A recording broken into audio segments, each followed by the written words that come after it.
જો એમના માટે એવા શબ્દો વપરાતા હતા છતાં એમને દૂધે ધોઈ અને ગંગા દળે નવરાઈ અને અત્યારે સીધું બનાસકાંઠા ટુ કમલમ કર્યું હોય અને કેટલી મજબૂરી, હું તો એમ માનું છું કે કોઈ પણ વ્યક્તિઓની મજબૂરીની પણ હદ હોય.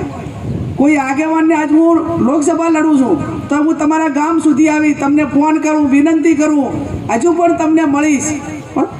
અને એક લોકશાહીની પ્રણાલિકા છે.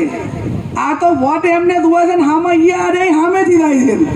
કદાચ હીરાયા આવતા હોય ને તો એટલું સન્માન કહેવાય એમ. પણ આ તો બનાસકાંઠા ટુ કમલમ અને ઓલા ભાજપના પ્રમુખ આમ હું નજર પણ મેં ફોટો જોયો, આમ નજર પણ નથી હોતી, નજર આમ હોતું તાકીને ખેંચ પહેરાવે છે. ના રાજકારણમાં સૌમાનથી, સમાજના માનથી અને કદાચ જાહેર જીવનમાં કોઈ પણ પદ હોય તો એના માટે ટકાવમાં આપણાને પહોંચાડવા વાળો કાં તો આપણો સમાજ, આપણો પક્ષ ને આપણા ટેકેદારો ને આપણી જનતા હોય. એમની શું જરૂર છે? ગમે તો ગમે એવડા મોટા હોય તોય આપણને મોટા આપણા બનાસકાંઠાના લોકો કરશે અને આપણા લોકો કરે તો આપણે એમની કોઈ ઓલી નથી એમ. અને મારો કહેવાનો અર્થ કે એ કોઈ સમાજોનું કે કોઈ પ્રતિનિધિઓનું અપમાન થાય નહીં, આપણું જ અપમાન છે. આપણને કોઈ કે અરે સામેથી ઉલડીને થાય છે એમ ગાડીઓ ભરી ફરતા છે.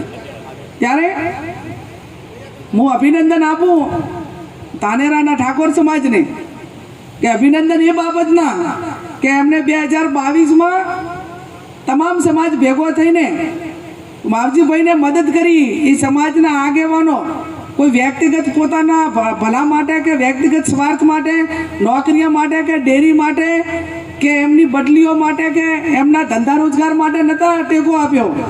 એમણે આખો ઠાકોર સમાજ ભેગો થઈ અને કે અમને શૈક્ષણિક સંસ્થા બનાવવા માટે 2 વીઘા જમીન આપો અને અમે આખો સમાજ તમને વોટ આપીશું. એને સમાજનું ભલું કર્યું કહેવાય. નહીતર તો એટલી મોટી એવી કિંમતી જમીન એ બીજા આગેવાનો તો એમ માને કે ભાઈ હવે સમાજનું જે થવું હોય થાય, અમારું શું? ત્યારે કોઈ સમાજ માટે થાય